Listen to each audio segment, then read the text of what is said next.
വീണ്ടും ഭഗവാൻ ഉറപ്പിക്കുകയാണ്. യ ഏനം വേത്തി ഹന്താരം ചൈനം മന്യസേഹതം ഉപൂതോ ന വിജാനീതോ നായം ഹന്തി ന ഹന്യതേ. യ ഏനം വേത്തി ഹന്താരം. ഏനം വേത്തി, ആരാണോ ഇതിനെ അറിയുന്നത്. എന്ത് ഹന്താരം? ഹന്താരം എന്ന് പറഞ്ഞാൽ ഹനിക്കാൻ, നശിപ്പിക്കാൻ സാധിക്കുന്നത്. യശൈനം മന്യതേ ഹതം. ഇതിനാരാണോ നാശം, ആരാണോ നാശമുണ്ടെന്നും ഇത് നശിക്കുന്നതാണൊക്കെ തെറ്റായി ധരിക്കുന്നത്. അതായത് ശരീരം നശിക്കുമ്പോൾ അതിലെ മനസ്സും ചൈതന്യവും നശിക്കുന്നതായി ആര് തെറ്റിദ്ധരിച്ചിരിക്കുന്നു, ആരുറപ്പിച്ചിരിക്കുന്നു, അയാള് ന വിജാനീത, കാര്യം അയാള് മനസ്സിലാക്കിയിട്ടില്ല. അതിനെ കൊല്ലാനോ അതിനെ നശിക്കാനോ ഒരിക്കലും സാധ്യമല്ല. അപ്പൊ നമ്മൾ ഈ ഒരു വലിയ കാഴ്ചപ്പാട് നമ്മുടെ ഉള്ളിൽ നമ്മൾ വെച്ചിരിക്കണം. എന്താ കാഴ്ചപ്പാട്? അതായത് നമ്മുടെ മനസ്സെന്ന് പറയുന്ന സാധനം, അതിന് ഈ ശരീരം നശിച്ചാലും ഒരിക്കലും നാശമില്ല. നമ്മുടെ സംസ്കാരങ്ങൾക്കൊന്നും നാശമില്ല. അപ്പൊ നമ്മൾ മറ്റുള്ളവരോടൊക്കെ ഉണ്ടല്ലോ വെറുതെ ഏറ്റുമുട്ടി സമയം കളയരുത്.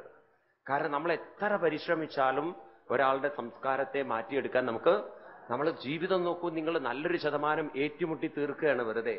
മറ്റൊരാളെ കറക്റ്റ് ചെയ്യാൻ, മറ്റൊരാൾക്ക് വേണ്ടിയിട്ട് അവരെ ഇംപ്രൂവ് ചെയ്യാൻ നോക്കുകയാണ്. അതിൻ്റെ ഇടയിൽ നമുക്ക് നഷ്ടപ്പെടുന്നത് നമ്മുടെ സമാധാനവും എന്ന് മാത്രമല്ല ഇംപ്രൂവ് ചെയ്യാനുള്ള ഒരു വലിയൊരു അവസരം നമ്മൾ മിസ്യൂസ് ചെയ്യാണ്. അല്ലേ? ശരിയല്ലേ? നിങ്ങളുടെ ശരീരത്തിലിരിക്കുന്ന മനസ്സിനെ ഉയർത്താൻ വേറൊരു വ്യക്തിക്കും സാധ്യത. അതാണ് മനുഷ്യന്റെ ഒരു വലിയ പ്രത്യേകത. മൃഗങ്ങൾക്കുണ്ടല്ലോ നമ്മൾ കുറെയൊക്കെ കർശനമായി ട്രെയിനിങ് കൊടുത്തു കഴിഞ്ഞാൽ ആ മനസ്സിനെ കുറെയൊക്കെ നമുക്ക് കൺട്രോൾ ചെയ്ത് വെക്കാൻ പറ്റും.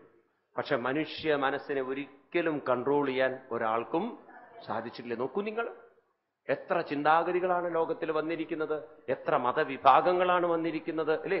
എത്ര രാഷ്ട്രീയ പാർട്ടികളാണ് വന്നിരിക്കുന്നത്. ഒരേ രാഷ്ട്രീയ പാർട്ടിയിൽ ഒരേ ആദർശത്തിൽ വിശ്വസിക്കുന്നവരുടെ മനസ്സ് തന്നെ വ്യത്യസ്തമാണ്. ഒരു 100 ആനകളെ നമുക്ക് നിരത്തി നിർത്തി പൂരം കളിക്കാം. കൊട്ടും വാദ്യവും കുരവയും ഒരേപോലെ നിന്നുകൊള്ളും. 100 മനുഷ്യനെ ഒരേപോലെ നിർത്തിക്കഴിഞ്ഞാൽ അന്ന് അവിടെ വിപ്ലവം ഉണ്ടാവും. കാരണം ഓരോ മനുഷ്യ, ഇപ്പൊ നിങ്ങളോടൊക്കെ ഞാൻ എല്ലാവരോടും പറയണം, ചമ്രം പടിഞ്ഞിരുന്നോളൂ എല്ലാവരും. സാധിക്കുമോ? ഒരാളെ കാലം ഇങ്ങോട്ട് വയ്ക്കും, ഒരാളെ കാലം അങ്ങോട്ട് വയ്ക്കും. കാരണം നിങ്ങൾക്ക് നിങ്ങളുടേതായിട്ടുള്ളൊരു രീതിയുണ്ട്. അതിനെ നിയന്ത്രിക്കാൻ ഒരാൾക്കും സാധ്യത. ഇതാണ് നിങ്ങൾ ചെറിയ കുട്ടികളൊക്കെ ഉണ്ടല്ലോ, ചെറിയ കുട്ടികളായിരിക്കും, നിങ്ങൾ അവരെ ഡിസിപ്ലിൻഡ് ആക്കും തോറും നിങ്ങൾ അവർക്ക് ശത്രുവായി തീർന്നു. ആ ദേഷ്യമൊക്കെയാണ് പിന്നെ വലുതാകുമ്പോൾ അവർ കാണിക്കുന്നത്. ഈ രക്ഷിതാക്കൾ അത് തിരിച്ചറിയില്ല. കുട്ടികളോട് അമിതമായിട്ട് ഓവർ ഡിസിപ്ലിൻ കാണിക്കുന്ന മക്കളാണ് പിന്നീട് അച്ഛനമ്മമാരെ വരച്ച വരയിൽ നിർത്തുക. കാരണം പണ്ട് കാണിച്ചൊക്കെ തിരിച്ചടിക്കാൻ തുടങ്ങാൻ. അവർക്ക് ആ ദേഷ്യങ്ങളൊക്കെ ഉള്ളിൽ കിടക്കുന്നുണ്ടാവും. എന്നെ ശരിയാക്കിയതിനൊക്കെ ഞാൻ സമയം വരുമ്പോൾ കാണിച്ചു തരാമെന്ന്. നോക്കൂ നിങ്ങൾ, ദ മോർ നമ്മൾ ഓവറായിട്ട് നമ്മൾ ഒരാളെ വിഷമിപ്പിക്കും തോറും അതിൻ്റെയൊക്കെ പ്രത്യാഘാതങ്ങൾ നമുക്ക് തിരിച്ചു കിട്ടാൻ തുടങ്ങും. അതുകൊണ്ട് കഴിയുന്നതും മറ്റൊരാളുടെ ജീവിതത്തിൽ നമ്മൾ കൂടുതൽ ഇടപഴകാൻ മനസ്സിനെ സമ്മതിക്കരുത്. അടുത്ത ശ്ലോകം നിങ്ങൾ മനഃപ്പാഠം പഠിച്ചു വയ്ക്കണം. അത് ഭഗവാൻ കഠോപനിഷത്തിൽ നിന്ന് കോപ്പിയടിച്ച ശ്ലോകമാണ്. ശരിക്കും വരുന്നത് കഠോപനിഷത്തിലാണ്. ഉപനിഷത്ത് മന്ത്രമാണത്. ഭഗവാൻ അതിനെ അങ്ങനെ തന്നെ എടുത്തിവിടെ ഫിറ്റ് ചെയ്തിരിക്കുകയാണ് ഗീതയിൽ. നജായതേ മ്രിയതേ വാ കദാചിത് നായം ഭൂത്വാ ഭവിതാ വാ ന ഭൂയാം അജോ നിത്യശാശ്വതോയം പുരാണോ ന ഹന്യതേ ഹന്യമാനേ ശരീരേ. ജായതേ എന്ന് പറഞ്ഞാൽ അതിന് ജനനമില്ല. ന മ്രിയതേ, അതിന് മരണമില്ല. ന ജായതേ ന മ്രിയതേ. കഥാചിത്, കഥാചിത് എന്ന് പറഞ്ഞാൽ ഒരിക്കലും, എവർ, നെവർ, ഒരിക്കലും അതിന് ജനനവുമില്ല, അതിന് മരണവുമില്ല. നായം ഭൂത്വ, ജനന മരണമില്ലാത്തത് കൊണ്ട് അതൊരിക്കലും ഉണ്ടാവാനും പോകുന്നില്ല. ഭവിതാ ന ഭൂയ, ഇനി വീണ്ടും അത് ഉണ്ടാവുക അങ്ങനെയൊന്നുമില്ല. കാരണം അതെപ്പോഴും ഉണ്ട്. ഇപ്പൊ ഇല്ലാത്തൊരു സാധനം, അത് നേരത്തെ ഒരു രൂപത്തിലില്ലാത്തത് പിന്നീട് അത് വേറൊരു രൂപത്തിലായത് വികസിച്ച മറ്റൊരു രൂപത്തിലാവും. അതായത് ആൽബർട്ട് ഐൻസ്റ്റീൻ പറഞ്ഞിരിക്കുന്നത് മാറ്റർ എന്ന് പറയുന്നത് എനർജിയുടെ വേറൊരു രൂപാന്തരമാണ്. ഒരു തുള്ളി വെള്ളം അതിനെ നമ്മൾ ഫ്രീസ് ചെയ്തിട്ട് അതിനെ ഐസാക്കി മാറ്റി. ഐസ് ഇല്ലാത്തതിൽ നിന്നല്ല വന്നത്, ഐസ് മറ്റൊരു രൂപത്തിൽ. ഇനി അതിനെയും നമ്മൾ വിഘടിപ്പിച്ചു കഴിഞ്ഞാൽ അത് ഹൈഡ്രജനും ഓക്സിജനും, അപ്പോഴും അത് മറ്റൊരവസ്ഥയിൽ ഉണ്ടായിരുന്നു. അപ്പൊ അങ്ങനെ ഈ ശരീരം ഒരു ബീജമായിരുന്നു, വെള്ളത്തിൽ അത് അലിഞ്ഞു ചേർന്നിരുന്നു.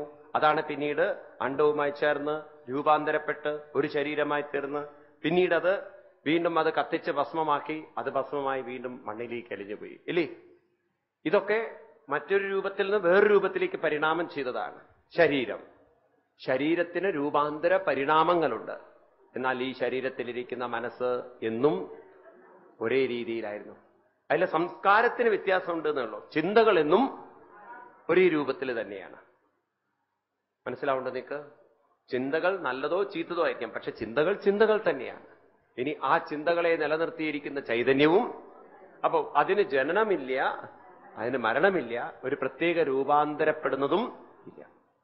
ശ്രദ്ധിക്കേ, നിങ്ങളുടെ മനസ്സിന്റെ രൂപാന്തരണം സംഭവിച്ചിട്ടില്ല.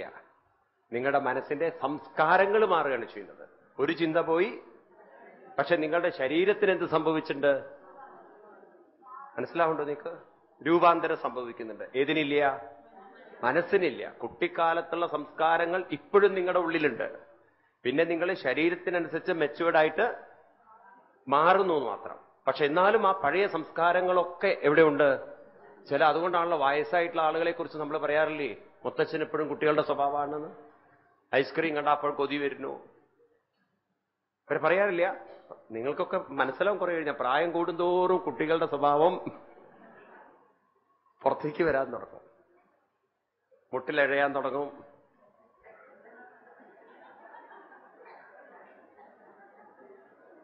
രണ്ട് കാരണവന്മാര് പറഞ്ഞതുപോലെ അവരിങ്ങനെ പാർക്കിലിരുന്നുകൊണ്ട് പറയാണ്, ഞാൻ ശരിക്കും കുട്ടിയായിട്ട് വന്നു. എന്ത് പറ്റിയെന്ന് വെച്ചാ പല്ലില്ല, കുട്ടികളെ പോലെ ഏറെക്കുറെ നിലത്ത് എഴുതിയ. അത് മറ്റാൾ പറഞ്ഞു ഞാൻ എന്നോ ആയിരിക്കണമെന്ന്. അതെന്ത് പറ്റിയെന്ന്, ഞാൻ ഇപ്പൊ ശിശു ആയിരിക്കണമെന്ന്. ശിശു എന്ന് പറഞ്ഞാൽ ശിയും ശിവ ഒന്നും നിയന്ത്രണമില്ല അത്ര. അതിങ്ങനെ പോയിക്കൊണ്ടിരിക്കുകയാണ്. പ്രായമായി കഴിഞ്ഞാൽ നമ്മളൊക്കെ ഏറെക്കുറെ കുട്ടികളുടെ സംസ്കാരത്തിലേക്ക് പോകും. അപ്പൊ ആ സംസ്കാരങ്ങൾക്കൊന്നും മാറ്റം. സംസ്കാരങ്ങൾ നമുക്ക് ഒന്നിന് പകരം മറ്റൊന്ന് കൊണ്ടുവരാം. ഒരു ചീത്ത സംസ്കാരത്തെ നല്ല സംസ്കാരം കൊണ്ട് മാറ്റിയെടുക്കാം. അതും ചിന്തകൾ തന്നെയാണ്. പക്ഷേ ശരീരത്തിന് എന്ത് സംഭവിക്കുന്നുണ്ട്? രൂപാന്തരണം സംഭവിക്കുന്നുണ്ട്. ശരീരത്തിന്റെ മുകളിൽ നിങ്ങൾക്ക് സ്വാതന്ത്ര്യമില്ല. ഇതിൽ സ്വാതന്ത്ര്യം തന്നിട്ടുണ്ട്. നിങ്ങൾക്ക് സംസ്കാരത്തെ മുഴുവൻ മാറ്റിയെടുക്കാനുള്ള സ്വാതന്ത്ര്യം. അത് ഏത് പ്രായത്തിലും നിങ്ങൾക്ക് സാധിക്കും. ഇപ്പോ ഇവിടെ വെച്ചിട്ട് തീരുമാനിക്കുകയാണ്, ഇനി മുതൽ മാ ശുച. അപ്പൊ പുതിയൊരു സംസ്കാരം വന്നു, ഉണ്ടോ ഇല്ലയോ? അപ്പൊ സംസ്കാരത്തെ മാറ്റാനുള്ള സ്വാതന്ത്ര്യമുണ്ട്. എന്നാൽ നിങ്ങൾ പറയാം ഞാൻ 16 വയസ്സിലേക്ക് തിരിച്ചു പോവുകയാണെന്ന്. പറ്റുമോ? പക്ഷെ ഇപ്പൊ പറ്റുമായിരിക്കാം. എന്നാലും ഒരു പരിധിയുണ്ട്. ഒരു സ്ത്രീ ഒരു 55 വയസ്സായി അവർക്ക് ഹാർട്ട് അറ്റാക്ക് വന്നു. കൊണ്ടുപോയി ഹോസ്പിറ്റലിൽ ഡോക്ടർ ECG EPC അത് ഇത് എന്നൊക്കെ സ്കാനിങ് അത് ഇതൊക്കെ നോക്കി, ത്രെഡ് ഇട്ട് നോക്കി, കയറിട്ട് നോക്കി, എല്ലാം നോക്കിയപ്പോൾ പറഞ്ഞു കാര്യമായിട്ടൊന്നുമില്ല മേഡം, ചെറിയൊരു ബ്ലോക്ക്, ദാറ്റ്സ് ഓൾ, ഒരു ബ്ലാസ്റ്റിൽ തീർക്കാന്ന്. തലയ്ക്കല്ല, ആൻജിയോപ്ലാസ്റ്റിൽ തീർക്കാന്ന്. അങ്ങനെ ബ്ലാസ്റ്റ് ഒക്കെ ചെയ്തു, എല്ലാം റിമൂവ് ചെയ്തു. ഡോക്ടർ ഗ്യാരണ്ടി കൊടുത്തു, 30 കൊല്ലം നിങ്ങൾക്ക് ഗ്യാരണ്ടി ജീവിതം ഉണ്ട്. ഇത് കേട്ടപ്പോൾ ഇവർക്ക് വലിയ സന്തോഷമായി. ഇവർ വിചാരിച്ചു എന്നാ ഒരു പരിവർത്തനം വരുത്തിയിട്ട് കാര്യമെന്ന്. ഒരു 10-15 ലക്ഷമൊക്കെ ചെലവഴിച്ച് അമേരിക്കയിൽ പോയിട്ട് കംപ്ലീറ്റ് പ്ലാസ്റ്റിക് സർജറി ചെയ്തു. സ്കിന്നൊക്കെ എടുത്ത് കളഞ്ഞു. അങ്ങനെയൊക്കെയുള്ള സംവിധാനമുണ്ട് ഇപ്പം. പറഞ്ഞുതരാം വേണമെങ്കിൽ. നിങ്ങൾക്ക് മൂക്ക് മാറ്റിവെക്കാം, പല്ല് മാറ്റിവെക്കാം, തീർച്ചയായിട്ടും നല്ല സെറാമിക് ടൂത്തൊക്കെ കിട്ടാനുണ്ട്. ഇവരിതൊക്കെ മാറ്റിവെച്ച് ലാൻഡ് ചെയ്തു ഇന്ത്യയിൽ. ഒരു 60 വയസ്സിൽ നിന്ന് 30 വയസ്സിലേക്ക് അവർ തിരിച്ചു വന്നു. വീട്ടിലേക്ക് അവർ പോകുന്ന സമയത്ത് പെട്ടെന്ന് ഒരു ആക്സിഡന്റ് പറ്റി. ആൾ ഓൺ ദ സ്പോട്ടിൽ അടിച്ചു. അവരെന്തോ മരിച്ചു സ്വർഗത്തിലെത്തി എന്നാ പറയുന്നത്. അവിടെ വെച്ച് ദൈവത്തിനെ കണ്ടു അത്രേ. കൃഷ്ണനെ കണ്ടിട്ട് പറഞ്ഞു ഇങ്ങനെ ക്രൂരനാവരുത് കൃഷ്ണ. ഇതൊന്ന് ഡോക്ടർ നേരത്തെ പറഞ്ഞില്ലെങ്കിൽ 10-15 ലക്ഷം ലാഭിക്കായിരുന്നു എനിക്ക്. ഞാൻ എന്തിനു ഈ ഓപ്പറേഷനൊക്കെ വിധേയാവണം? എനിക്ക് 30 വർഷം ഗ്യാരണ്ടി തന്നുകൊണ്ടല്ലേ ഞാൻ ഓപ്പറേഷനൊക്കെ പോയത്. ഭഗവാൻ പറഞ്ഞു, ക്ഷമിക്കണം മേഡം, എനിക്ക് ആള് മാറിപ്പോയിന്ന്. ഉദ്ദേശിച്ചത് വേറൊരാളായിരുന്നു. പക്ഷെ ഈ കോലമൊക്കെ മാറിയപ്പം എനിക്ക് ആള് മാറിപ്പോയി, അതുകൊണ്ടാണ് ക്ഷമിക്കണം എന്ന്. അതുകൊണ്ട് ചിലപ്പോ നമ്മള് കൂടുതൽ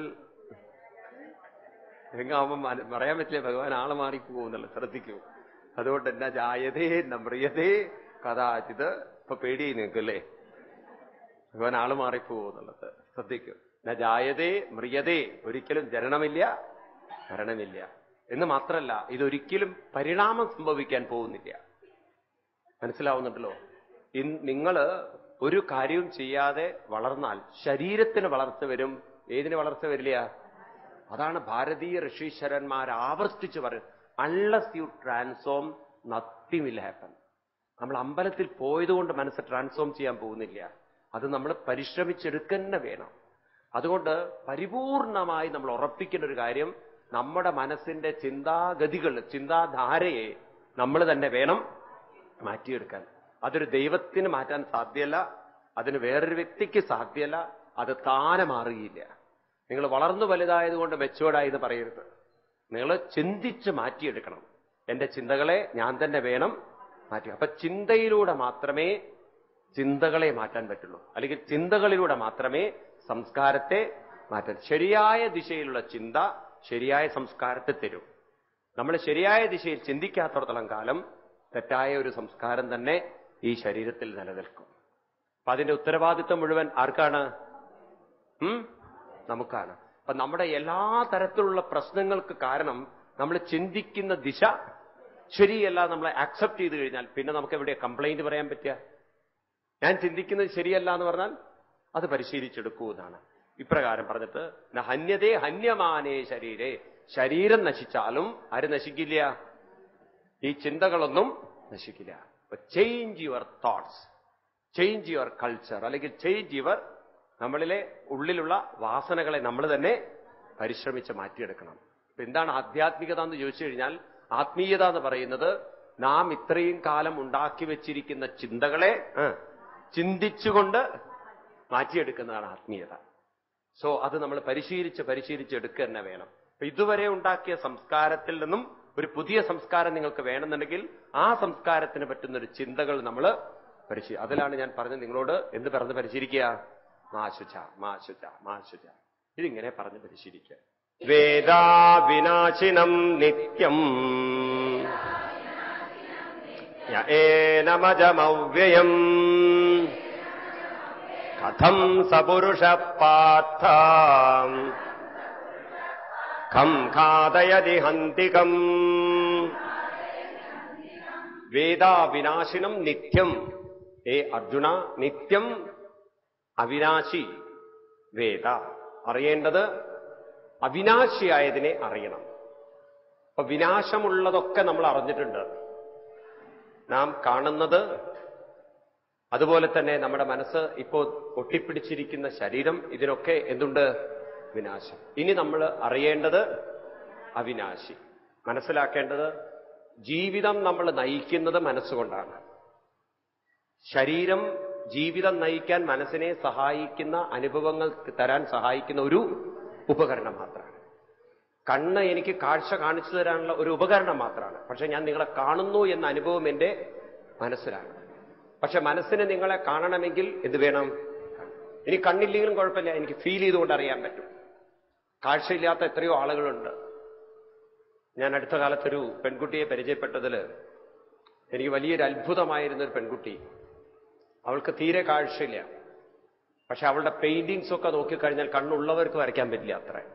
സൂര്യോദയവും സൂര്യാസ്തമയവും, നമ്മളൊക്കെ സൂര്യനെ ഉദയ സമയത്ത് അന്തരീക്ഷം കാണുന്നുണ്ട്, സുവർണവർണ്ണം, അത്ര ഗംഭീരമായിട്ട്. ഞാൻ അവളോട് ചോദിച്ചു, എനിക്ക് എവിടെ നിന്ന് കിട്ടിയതൊക്കെ? അവൾ പറഞ്ഞു, ഞാൻ കേട്ടത് ഇങ്ങനെ മനസ്സിൽ ഉറപ്പിച്ചു വെച്ച് എനിക്കത് ഭാവനയിൽ കൊണ്ടുവരാൻ പറ്റുന്നുണ്ട്. കാണുന്ന വ്യക്തിയെക്കാളും കാണാത്ത വ്യക്തികൾക്ക് ഭാവന ചെയ്യാൻ പറ്റും. അപ്പൊ കണ്ണ് വേണമെന്നില്ല, കാണാൻ വേണമെന്നുണ്ടോ? കണ്ണില്ലാത്തവരും ഭക്ഷണം കഴിക്കുന്നുണ്ട്, കണ്ണില്ലാത്തവരും ജീവിക്കുന്നുണ്ട്. അപ്പോ നാം അനുഭവങ്ങളൊക്കെ അനുഭവിക്കുന്നത് ശരീരം കേവലം അപ്പം ഈ ശരീരത്തിന്റെ നാശമൊന്നും ആർക്കില്ല? മനസ്സിനില്ല. എത്ര ഒരു അത്ഭുതം നോക്കൂ നിങ്ങൾ. ഇപ്പൊ നമ്മൾ പലപ്പോഴും ഒരു ചോദ്യം ചോദിക്കാൻ, എന്തുകൊണ്ട് ഞാൻ ഈ ജീവിതത്തിലൊക്കെ ഇത് അനുഭവിക്കണമെന്ന്.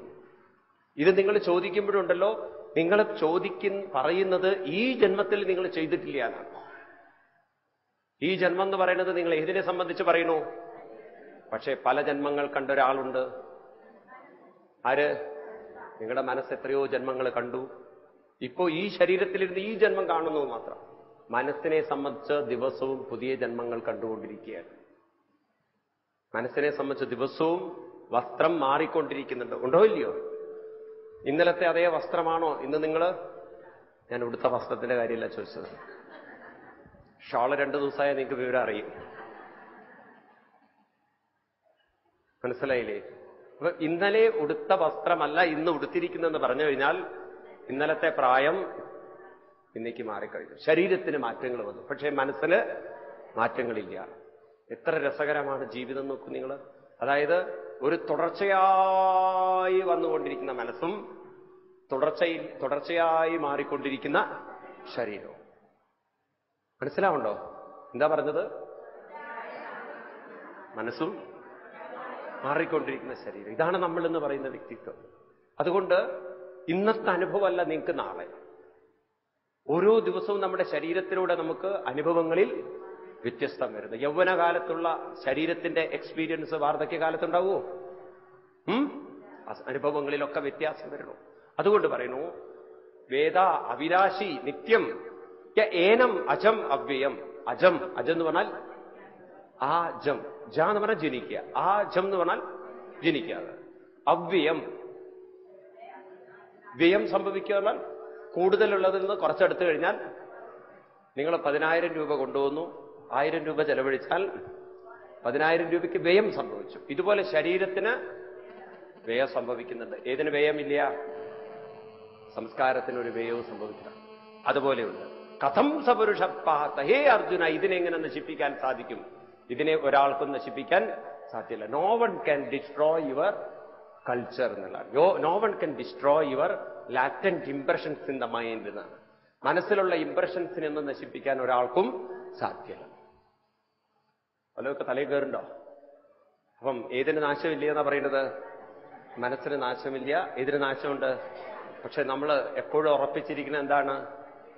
ഇതെന്നാ മരിക്കുക, മരിക്കാണ്ടിരിക്കണം, വയസ്സായില്ലേ, ചാവാറായില്ലേ, ഇനിയിപ്പോ എന്ത് ജീവിതം എന്ന് നിങ്ങൾ പറയുമ്പോഴല്ലോ നിങ്ങൾ കൂടുതൽ ബോധർ ചെയ്യുന്നത് ശരീരത്തെക്കുറിച്ചിട്ടാണ്. നിങ്ങളിനി പറഞ്ഞ് മനസ്സിലാക്കേണ്ടത് എന്താണ്? ജനിച്ചിട്ടുമില്ല, മരിക്കണമില്ല, മാറ്റങ്ങളുമില്ല, ഇങ്ങനെ ഒരു സാധനം എന്ന് പറഞ്ഞ അപ്ലിക്കേഷൻ ഫോമിൽ ഇത് എഴുതി വയ്ക്കരുത്. എവിടെ ജനിച്ചു എന്ന്? ജനിച്ചിട്ടേ ഇല്ല എന്ന്. കാരണം ഗീതയിൽ പറയുന്നു, അജം,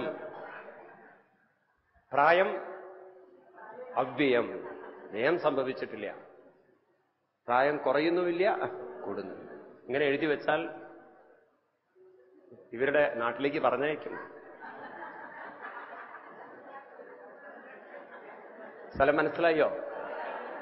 അത് വേഗം നിങ്ങൾ മറക്കില്ല എന്ന് എനിക്കറിയാം. ബാക്കി ഇവര് ആരെവിടുന്ന് വന്നാലും ആ സ്ഥലമൊക്കെ മറന്നുണ്ടാവും. ചിലവരുടെ സ്ഥലം മറക്കില്ല നമ്മളെ. അപ്പൊ അതുകൊണ്ട് അപ്ലിക്കേഷൻ ഫോമൊക്കെ എഴുതി വയ്ക്കുമ്പോ പുറത്തേക്ക് ഒരു കുട്ടി പണ്ട് ഗീതയൊക്കെ പഠിച്ചിട്ട് അയാൾ ജോലിക്ക് അപ്ലിക്കേഷൻ കൊടുത്തു. പേര് no name, nameless, birthless, address everywhere, ആത്മാവ് എങ്ങും നിറഞ്ഞിരിക്കുകയാണ്. അവസാനം സാലറി എക്സ്പെക്റ്റഡ് അത് എഴുതി വെച്ചു അയാള്. അവിടെ എത്തുമൊക്കെ മറന്നുപോയി പറയാൻ. ഇതാണ് ഇങ്ങനെ മനുഷ്യ മനസ്സിനെ നമ്മൾ ഈ നാശമുള്ളതിൽ നിന്നും ശ്രദ്ധ നാശമില്ലാത്തതിലേക്ക് തിരിക്കണം. അത് നമ്മളെ പരിശീലിച്ചെടുക്കലാണ് ആത്മീയത. എന്നിട്ട് പറയുന്നു, ഒന്നുകൂടി ഉറപ്പിക്കാൻ, വാസാംശീർണാനി യഥാ വിഹായ നവാനി ഗൃഹ്ണാതി നരോപരാണി തദാ ശരീരാണി വിഹായ ജീർണാനി അന്യാനി സംയാതി നവാനി ദേഹി. ഈ ശ്ലോകം ബൈഹാർട്ട് പിടിക്കണം, ഓർത്തു വയ്ക്കണം. എപ്പോഴും ഈ ഓർമ്മയിലുണ്ടാവണം. നമ്മൾ എന്തെങ്കിലും അസുഖമൊക്കെ വന്ന് കിടക്കുമ്പോണ്ടല്ലോ ഇതിങ്ങനെ ഓർത്തോണം. വാസാംശീർണാനി യഥാ വിഹായ. മനസ്സിലാവുണ്ടോ? വാസാംസി ജീർണാനി. ജീർണാനി വാസാംസി. വാസം എന്ന് പറഞ്ഞാൽ ധരിക്കുന്നത്, അതായത് വസ്ത്രം. വസ്ത്രം ജീർണിക്കുക എന്ന് പറഞ്ഞാൽ കേടുവരിക എന്നുള്ള അർത്ഥമല്ല. നമ്മളത് മുഷിയുമ്പോ, അതിന് പഴക്കം മാത്രമല്ല, മുഷിയുമ്പോ നമ്മൾ വിഹായ എന്ന് പറഞ്ഞാൽ ഉപേക്ഷിച്ച്. നവാനി ഗൃഹാതി. നിങ്ങൾക്ക് സംസ്കൃതം മനസ്സിലാവുണ്ടല്ലോ. അപ്പൊ പഴയത് മുഷിഞ്ഞത് മാറ്റി പുതിയത് നമ്മൾ ധരിക്കുന്നത് പോലെ നവാനി ഗൃഹാതി. അപ്രകാരം തഥാ ശരീരാണി ജീർണാനി വിഹായ. ഈ വസ്ത്രത്തിനെ ഏതുമായി ബന്ധിക്കണം? ശരീരം ഇതുപോലെ മുഷിഞ്ഞാൽ എന്ത് വേണം? നവാനി ദേഹി അതിനെ മാറ്റി പുതിയത്. ഇവിടെ ദേഹി എന്ന് പറഞ്ഞാൽ അർത്ഥം ഈ എന്താണ്, മനസ്സോടുകൂടി ചേർന്നിരിക്കുന്ന ചൈതന്യം എന്നർത്ഥം. അപ്പം മനസ്സ് ഈ ശരീരത്തെ മാറ്റിക്കൊണ്ടിരിക്കുന്നുണ്ട്. വാസ്തവത്തിൽ മനസ്സല്ലേ മാറ്റുന്നത്, കാലം ശരീരത്തെ മാറ്റിക്കൊണ്ടിരിക്കുന്നത്. ആ മാറുന്ന ശരീരത്തിലൊക്കെ ആര് പ്രവർത്തിക്കുന്നു? മനസ്സ് പ്രവർത്തിച്ചുകൊണ്ടിരിക്കുന്നു. അപ്പൊ നിങ്ങളിങ്ങനെ ശാരീരികമായി മാറുന്നുണ്ട്, നിങ്ങളുടെ മനസ്സൊരിക്കലും ഇത് മനസ്സിലാക്കി കഴിഞ്ഞാൽ വസ്ത്രമായി ഏതിനെ കണ്ടോളണം? ശരീരത്തെ കണ്ടോളണം. കാണാൻ പറ്റുമോ? അത് വസ്ത്രമായിട്ട് കാണാൻ പറ്റുന്നുണ്ടോ? ഇപ്പൊ പറ്റുന്നുണ്ടോ? ഇല്ല, നമുക്ക് പറ്റും. അപ്പൊ നിങ്ങളുടെ ഏറ്റവും വില കൂടിയ ഒരു സാരി അല്ലെങ്കിൽ ഒരു വസ്ത്രം നിങ്ങളവിടെ കൊണ്ടുവച്ചു തരും. ആരെങ്കിലും അതിൽ ചവിട്ടിക്കഴിഞ്ഞാൽ, വില കൂടിയൊരു വസ്ത്രം നിങ്ങൾ ഇവിടെ കൊണ്ടുവച്ചു, അതാരെങ്കിലും ചവിട്ടിക്കഴിഞ്ഞാൽ ദേഷ്യം വരുമോ? കാരണം നമ്മളതിന് എന്റെയാണ്, അതെനിക്ക്, എന്റെ വില കൂടിയ സാധനമാണ് എന്നുള്ളൊരു ബോധം നമ്മൾ അതിൽ വെക്കുമ്പോൾ അതിനെന്തെങ്കിലും സംഭവിച്ചാൽ അത് നമ്മുടെ മനസ്സ്. ഇതുപോലെ നമ്മൾ എത്രയോ കാലമായി ഈ വസ്ത്രത്തിന് വില കൊടുത്ത് വെച്ചിരിക്കുന്നതിൽ എന്തെങ്കിലും സംഭവിച്ചാൽ നമുക്ക് ഷോക്ക് കിട്ടും. എന്നാൽ ഇതൊക്കെ നിങ്ങൾ പഠിച്ചു വെച്ചു കഴിഞ്ഞാൽ ഇനി ഇൻ കേസ് എന്തെങ്കിലും രോഗം വന്നാൽ പോലും ഡോക്ടർ പറയാണ് ക്യാൻസർ ഉണ്ട്, നിങ്ങൾക്ക് ഉടനെ ഡോക്ടറോട് പറയാൻ പറ്റും, വാസാംശീർണാനി യഥാ വിഹായ നവാനി ഗൃഹാതി നരോപരാണി തഥാ ശരീരാണി അന്യാൻ. ആ ഡോക്ടർ നിങ്ങളെ നമസ്കരിക്കും. കാരണം എത്ര മനോഹരമായിട്ട് നിങ്ങൾ പറഞ്ഞ് മനസ്സിലാക്കി തരുന്നു. ഡോക്ടറെ, വസ്ത്രത്തിൽ എന്തെങ്കിലും കേടുപറ്റിയാൽ അത് നമ്മളെ ബാധിക്കുമോ? നമുക്കത് മാറ്റാൻ പറ്റും. ഇതുപോലെ ഈ ശരീരത്തിന് എന്തഴുക്ക് പറ്റിയാലും അതൊന്നും എനിക്ക് ബാധകം.